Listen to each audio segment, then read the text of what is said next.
Video kaya muli tayo sa ating panibagong video at samahan niyo muli ako sa araw na to dahil magsa-soundcheck tayo. Testingin lang natin yung ating ginawang subwoofer na size 18 na 1000 watts. So wala tayong ibang amplifier na pwede pag soundcheck. Kaya try natin kung kakayanin ni Sakura 757 yung ating DC8 na 1000 watts. So dito sa speaker box natin na to is bagong gawa to, yung ating MCB box na size 18. So wala tayong pang mid-high na gagamitin kundi subwoofer lang. Kaya maririnig nyo lang dito is puro palabog lang. Wala tayong available na ibang amplifier kasi kundi yung Sakura 757. Kaya itry natin kakayanin ng ating Sakura 757 yung ating ginawang MCB box na size 18 at 1000 watts. Eto sila. So ito yung ating bagong gawang MCB box size 18. Puro subwoofer lang ito mga ka-video. Okay, bali 2 pieces. Ayan, bagong load na speaker na 1000 watts. So ngayon pa lang natin tetestingin at itatry nga natin yung ating Sakura 757 kung kaya niyang i-drive itong ating DC8. Pero hindi natin pagsasabayin mga ka-video, okay, no? Baka lag natin yung ating amplifier. Kailangan lang natin i-sound check kung okay ba ang lahat sa ating box na ginawa at kung gumagana yung ating mga linya na speak on. Okay, so yan na nga yung ating LCD box.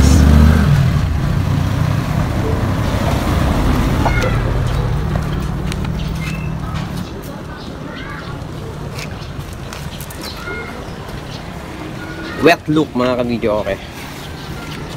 So pipick upin na kasi ito may-ari, kaya sound check natin. Ito yung ating amplifier, may panda-drive.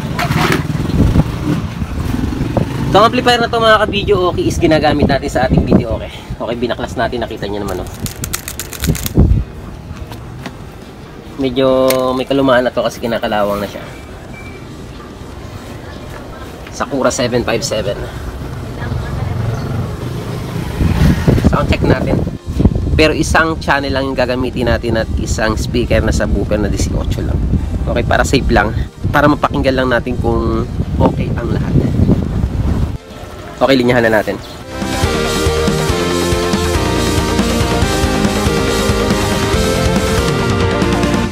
Okay, saksak na natin mga ka-video, okay. Gagamit tayo ng RCA at Bluetooth receiver. Ayan. Kasi yung ating cellphone is wala siyang headset. Wala siyang saksakan ng headset. Hindi Bluetooth lang. Saksak natin sa aux. Left and right na rin. Pero isang channel lang yung gagana rito mga ka-video. Okay na. Sinaksak natin sa aux and then ito yung ating linya sa ating speaker.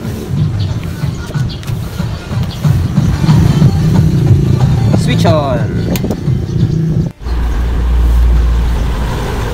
Yung volume natin dito ay wait lang. Ayan, naka-on na yung ating Bluetooth receiver. Okay, connect natin yung ating cellphone. Connect na siya and then hanap tayo ng music na ragatak para iwas copyright from DJ Christian. Nasaan na ba? Pili tayo. Hanapin natin DJ Christian and then DJ Christian and then hanap tayo ng bago niyang upload. Ayan, ito yung bago niyang upload 5 days ago. Try natin kung ano tunog nito. Volume. Yung volume natin dito sa ating amplifier, ang limit natin is hanggang alas 12 lang, okay? Kahit mabitin pa tayo or malakas man yan, alas 12 lang talaga yung ating ginagawa rito, lalo na kung malakas asang wattage ng ating ilo-load sa ating amplifier. So, i-volume natin hanggang alas 12 lang tayo mga ka-video. Okay, pero dahan-dahan natin i-volume. Pakiramdaman muna natin na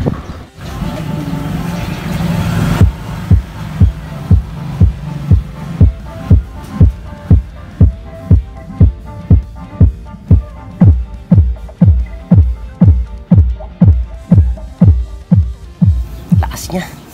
Umabayo. Nakakaya sa kapitbahay.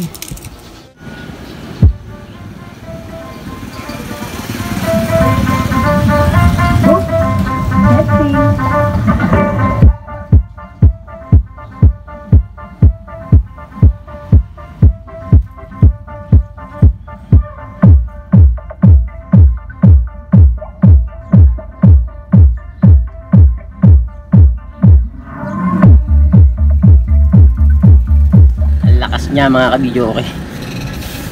So hindi naman siya nag-iinit. Ang lakas pala niya. mukhang nakakaya sa kapitbahay. Ang aga pa naman natin mangbulahaw. Mabarangay tayo nito. Okay, alalayan pa rin natin mga kabidyo. Okay, kasi maaga pa nga. Baka may magreklamo. Pero alalayan na lang natin.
Wala namang kalampag yung ating speaker, yung ating speaker box na ginawa. Sa ating amplifier, hindi naman siya nag-iinit. Okay, normal pa lang naman siya.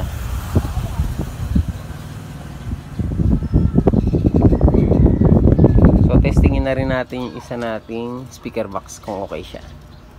Lipat natin yung ating speaker.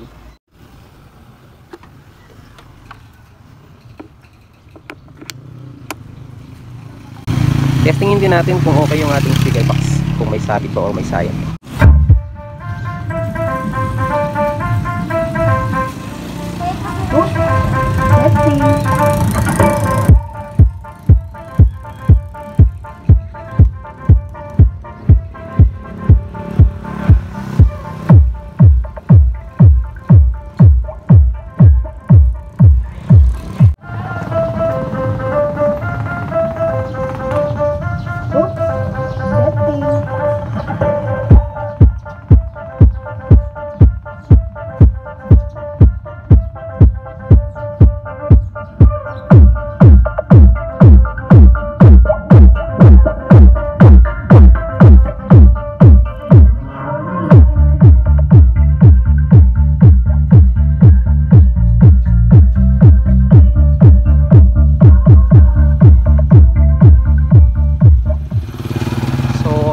At wala namang sabit din yung ating speaker box na ginawa.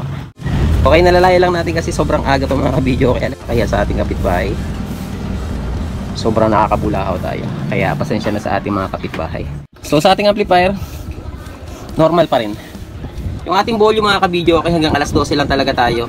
Okay, kung nabibitin man tayo sa ating music or yung ating sound, hindi na natin kailangang itodo pa yung ating amplifier, yung ating volume, kasi integrated amp lang ito mga kabidyo. Okay, para na rin maiwasan natin masira yung ating amplifier at yung ating mga speaker.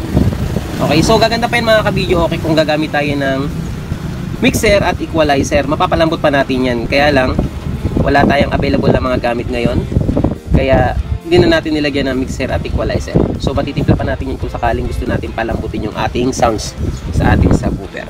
So kayang-kaya naman siya mga kabidyo. Okay, maliban na lang kung pagsasabayin natin yung ating 18. Okay, sa left and right, kung pagsasabayin natin yan, pakalag natin yung ating amplifier na integrated amp. So tinesting lang natin, kabaakal lang para safe yung ating amplifier. At isa pa, hindi naman natin binabad.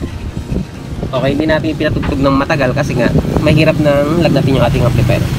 So kung pa sound check lang at medyo mahina yung volume, pwede naman. At yun na nga mga kabidyo, okay, na sound test na natin yung ating amplifier at yung ating speaker na ginawa na size 18 na 1000 watts. Nakaload po rito is live brand at 1000 watts size 18. So tinesting lang natin yung ating mga speaker or mga speaker box na ginawa, kung maayos ba yung ating pagkakagawa, kung may kalampag ba, kung okay ba yung lahat ng ating linya at yung ating mga speaker, gayon na rin yung ating speaker box na ginawa. So sa pag soundcheck natin mga kabidyo, okay naman, kayang-kaya naman ang ating Sakura 757, yung ating 1000 watt na size 18. Pero ibang usapan na kung ibababad natin yung ating pag soundcheck. Okay, at dadalwahin natin yung ating gagamitin na speaker. Medyo lalagnatin na sigurado yung ating amplifier niyan. Basta mahalaga, nag-soundcheck tayo hanggang alas 12 lang at hindi natin tinodo yung ating volume sa ating integrated amp. Kaya safe pa rin yung ating mga speaker at yung ating amplifier. At kung gusto nyo mas magandang yung tunog mga kabidyo, okay, gumamit kayo ng power amp na mataas ang wattage para hindi kayo mabitin sa music na inyong patutugtugin. At syempre kailangan nyo rin gamitan ng mixer at equalizer para mas malinis at mas malambot yung tunog na inyong mapapakinggan. Hanggang dito na lang ang ating maiksing video para sa ating pag-soundcheck sa ating ginawang speaker box at sa ating amplifier na integrated amp.